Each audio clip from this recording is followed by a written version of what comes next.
Cette année, pour fêter les 10 ans du festival, nous avons choisi un président australien, le grand Darren Dew, qui est venu avec sa collègue Jasmine Carey à bord de l'Amborella avant de confier son navire à la direction des affaires maritimes de la Nouvelle-Calédonie. Mais qui est Darren ? Vous êtes le président de ce festival. Depuis 25 ans, ces clichés de paysages et de fonds sous-marins s'affichent dans les magazines du monde entier, une passion née dans l'enfance, aux côtés de son papa aventurier. Et c'est une excellente occasion d'explorer le monde sous-marin de la Nouvelle-Calédonie et de promouvoir sa beauté auprès du reste du monde. Mais Darren est avant tout un spécialiste de la photographie grand angle, et notamment des baleines. Jasmine, elle aussi est une pointure. 38 peut-être ? Très bien équipée et spécialiste également des cétacés.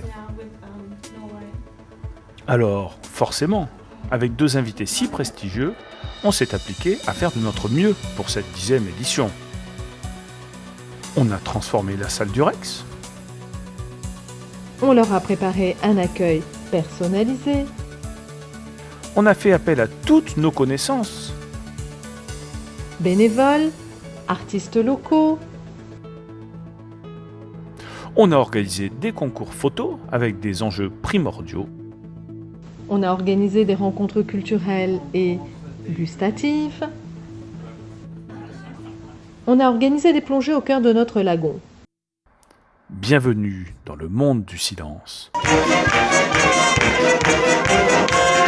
Bienvenue au 10e Festival international de l'image sous-marine de Nouvelle-Calédonie. Le festival, c'est avant tout un lieu de convivialité, d'amitié et de partage pendant 8 jours en lien avec la fête européenne de l'image sous-marine et de l'environnement de Strasbourg. Joyeux anniversaire, Jasmine. Par exemple, est une espèce de poisson-clown. La volonté de sortir du Rex pour toucher un nouveau public.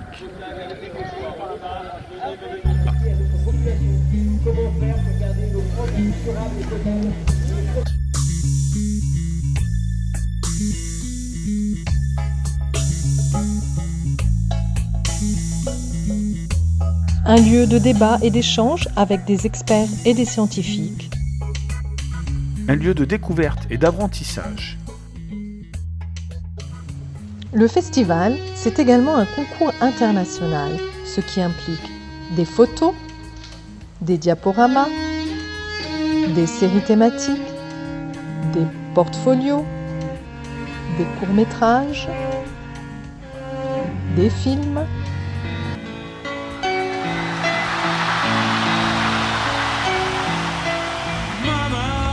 Bien évidemment, un jury. Tout cela se concluant par une soirée de palmarès pour la remise des prix. C'est cette année un président qui souhaite devenir l'ambassadeur de notre festival à Brisbane et dans toute l'Australie. Enfin, le festival, c'est aussi la sensibilisation des plus jeunes, parce qu'ils représentent l'avenir de notre planète. Ceci est rendu possible grâce aux associations de préservation et d'éducation à l'environnement qui nous accompagnent chaque année. On a reçu 1000 scolaires cette année, on en était à peu près à 350 il y a 3 ans.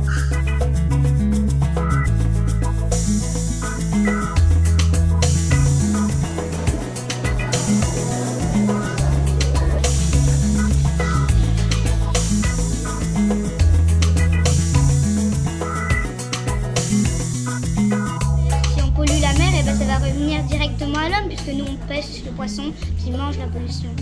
Le festival, c'est enfin un accompagnement important de la part des acteurs institutionnels de la Nouvelle-Calédonie.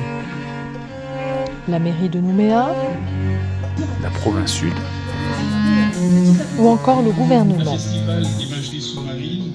Et cette année, exceptionnellement, le consulat d'Australie. C'est aussi une opportunité de promouvoir notre destination en montrant des images de l'environnement exceptionnel de notre archipel, en survolant le Grand Sud, le lagon, ses îlots et la barrière de corail.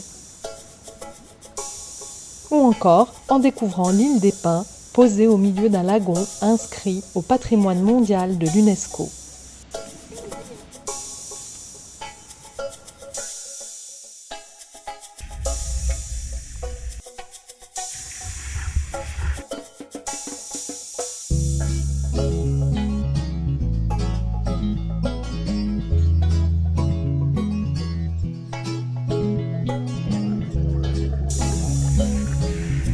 Et voilà, le festival c'est fini pour 2019.